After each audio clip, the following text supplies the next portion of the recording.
Ang Canaan ay hitik sa kasaysayan. Ito ay nagsilbing daanan ng mga sinaunang Homo sapiens noong unang maglakbay palabas ng African continent ang ating lahi at maraming sibilisasyon at tao na rin ang nanirahan sa lugar na ito. Tinatayang may mga sibilisasyon ang naninirahan sa Canaan noon pang 15,000 years ago. Isa na riyan ay ang Natufian Civilization na nanirahan sa lugar na ito noon pang 10,000 BC.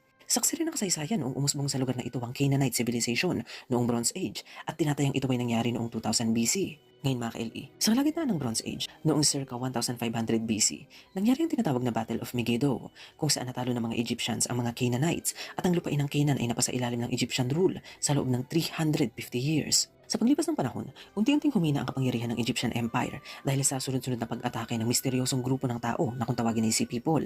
Ngayon mga ka-LE, ang Bible ay mayroon ding sariling kwento tungkol sa lugar na ito.